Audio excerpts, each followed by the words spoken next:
Hey everyone, this is Blaze of Firewolf. This is Roundup Part 127, Bucket List Silver.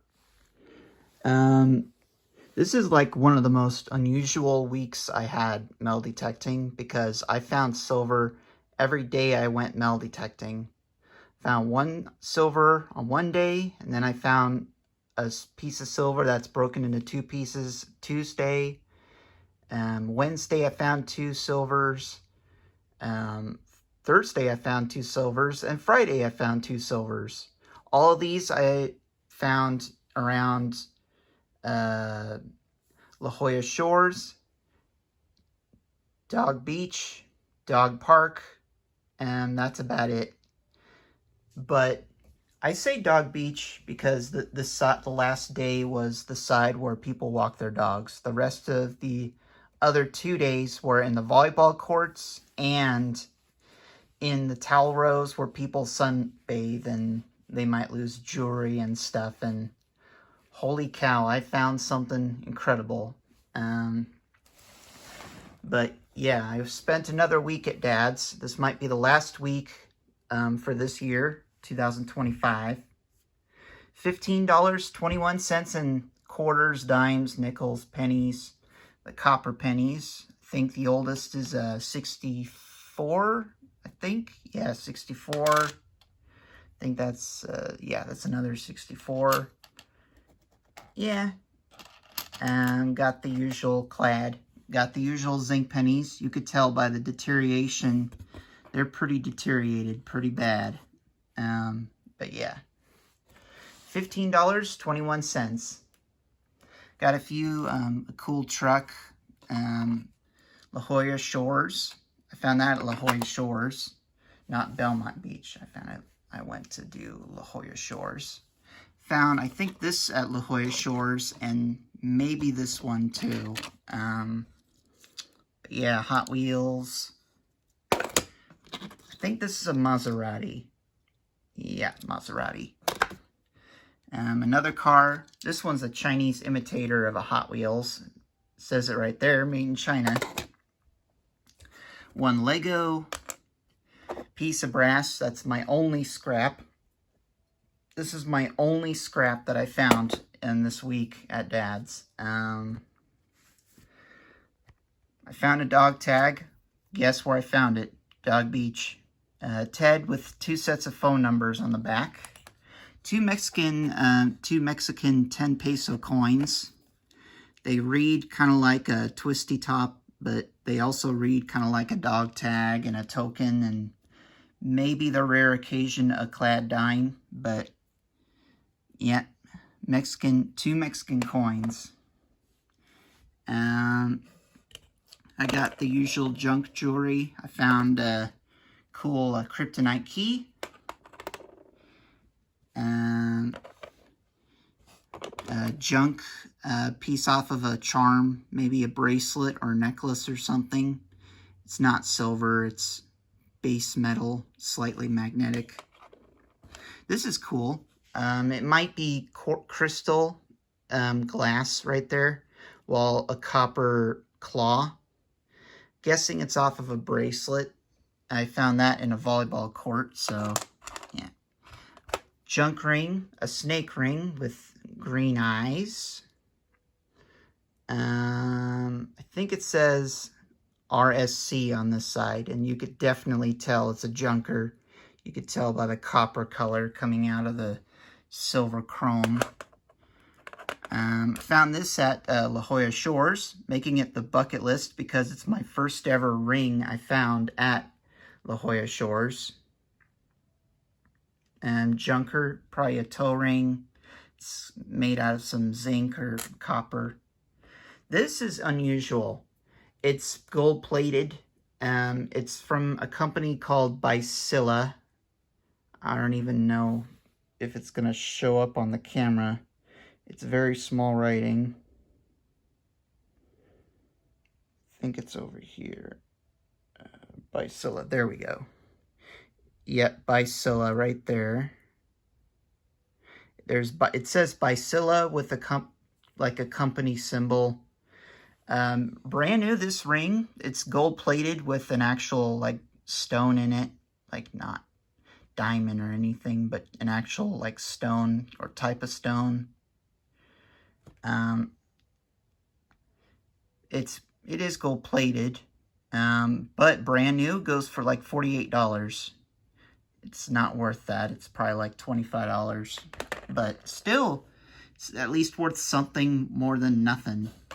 A junk ring, a toe ring. I found that at the towel row nearby the volleyball courts on Thursday.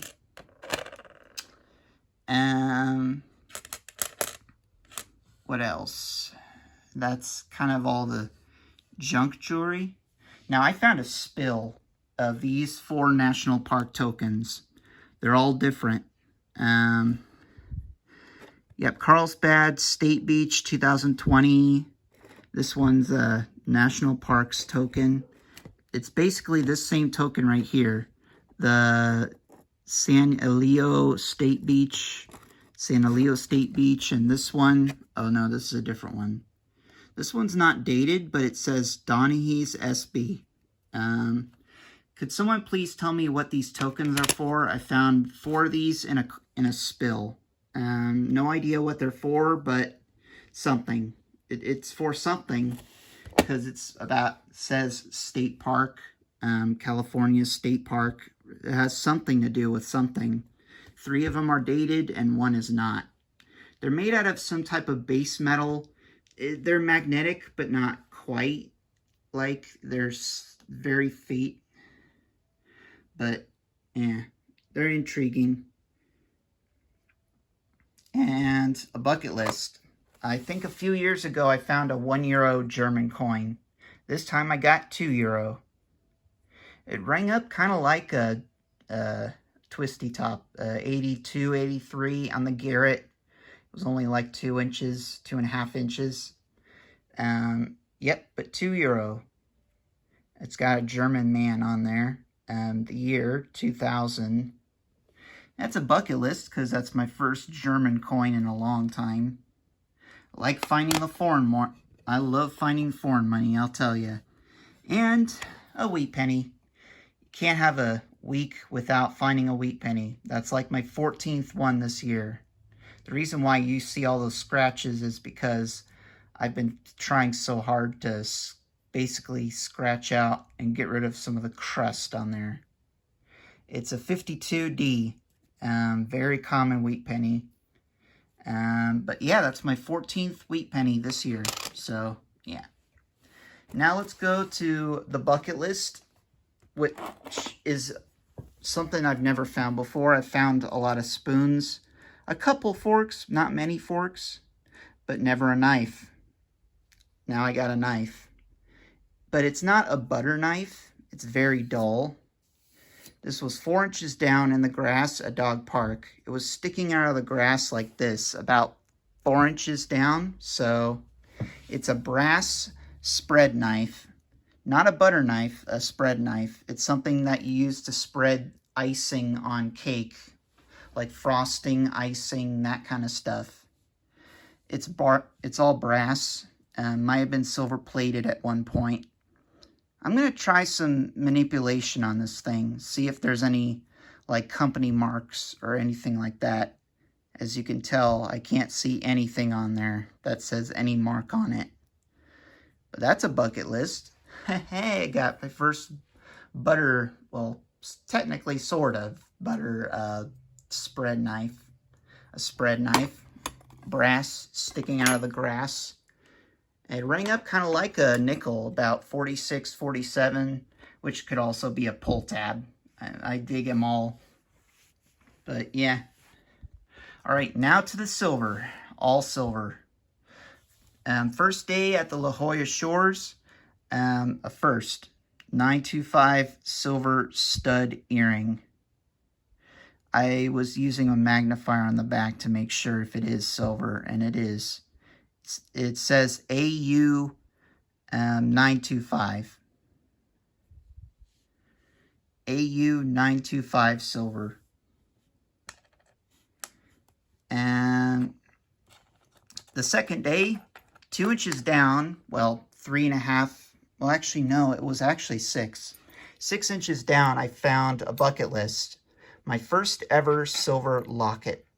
Unfortunately, as you can tell, it's broken into 2 pieces, but I had to be sure, and sure enough, it is silver. Even says it right there, 925. Broken into 2 pieces. I might just end up scrapping it because it is technically broken. And that's the second day. The third day was 2 silvers in the volleyball courts, less than 2 inches. 925, S925, silver piece off of maybe, actually an earring. I'm thinking more than likely it's part of an earring or something. But it is silver, no doubt. And then a bit further down behind the bathrooms, there's a few more rows of volleyball courts, and I found this cool antique looking style kind of earring. Also says 925 on the stem, 925 on the hook, and 925 with a G on the back. Now maybe someone will explain what the G is for. Yeah, there's a G right there, and the 925 is just above that. But yeah, silver. And remember that pair of silver earrings I found? Those huggy type earrings that I found a pair of back in May with that gold ring? Yep, found one of those. I didn't find the other one though, unfortunately. I looked hard. I didn't find the other one. It looks gold, but it's not gold. It's 925 right there. But it's still gold. I mean, silver, gold color. And further down, I found this. Now, I'm guessing it's more than likely part off of a necklace, but it could be an earring. It says 4925. The design is pretty cool. It's like a spade. You see the heart, the lever, the spade, the diamonds, the spade. It's basically a design of a card, one of those cool cards. It's interesting. I'm not going to scrap that one, but I'm thinking it's more than likely off of a necklace than an earring, but Then the last 2 days, the last day on Friday is the Dog Beach side, where I found that gold ring and that pair of silver earrings. It paid off again, and this time big. Finally got a silver ring, broken end. I'm sure where the 925 and the silver part was where the cutoff point is. It was cut off by something, but it is a silver ring. I think that might be jade. It looks like it's kind of damaged a little bit, the stone. Maybe you could see it right there. It looks like a crack, but still, that's a silver ring. And that's not even it. I dug up a signal that rang up like a clad quarter. 87, 88, 89, 90, 91. It was like all over the place in the sand.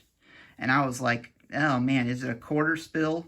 But no, as I was like using the pinpointer, going in, using my hands, wearing gloves, and then I saw something sticking out, and I like, ooh, and then I pulled it out. I tried to be easy pulling it out, and it just came out in one piece. Look at that. Look at that silver bracelet. Hoorah! After a bit of, I talked to some of my church friends, and my friend Jaden said that this could be a really good brand silver bracelet. It's a guy's bracelet. This particular design was crafted by a guy back around the 80s or so. The guy's still alive. I forgot what the brand name is called, though, because I'm an idiot. But no doubt it is silver. And I'll tell you how you could tell it's silver. Oh yeah, look at that. I'll let you guys look at the marks. Maybe you guys can help ID what the marks are and if this bracelet is as good as it looks. And you want to know something really cool? It still works. Yeah, it still clips on. It's quite small for my wrist. I mean, I got pretty big wrists, but yeah. Try to clip it on if it's possible. It's not easy. It's a pain. Yeah, try to clip it on. Doing this with one hand is not easy, so. Oh, there. As you could tell, it's quite small for my wrist. Whew, that thing would be tighter than a nut on a case. But, yeah, I got 8 of these markings that say 1996 and 925. They're all the same. It's a very particular brand. This needs a little bit more research.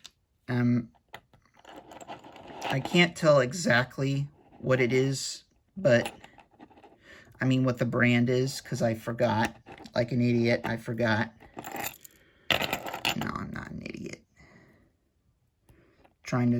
You need something very thin to really open this. And there, trying to get it in.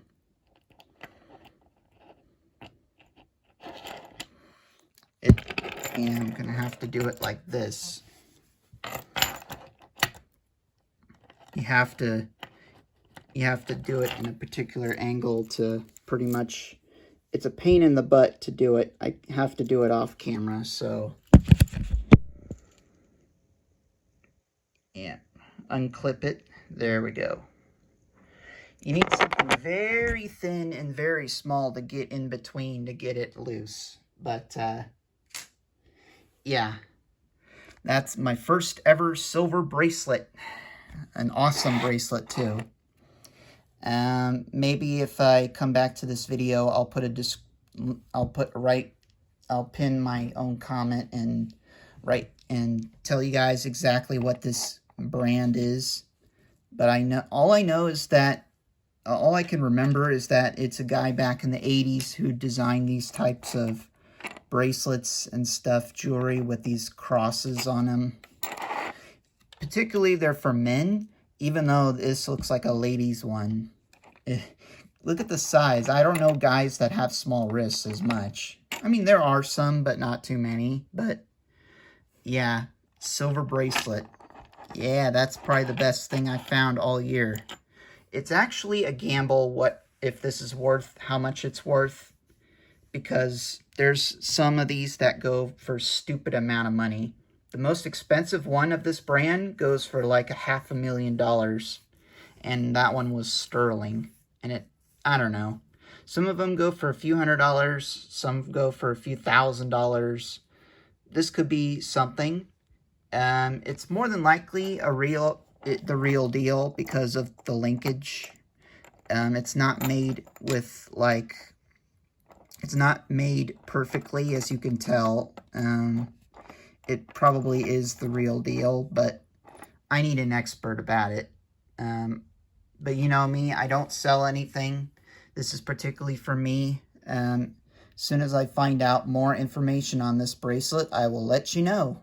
But hope you guys like this video. Please be sure to like, comment, subscribe. Turn on that notification bell so you'll get notified and when my next video will be. And you know, share this video everywhere you can. Facebook, Twitter, Instagram, wherever. Blue Sky. But anyways, this is Blazer Firewolf, and I'm out of here. Goodbye now.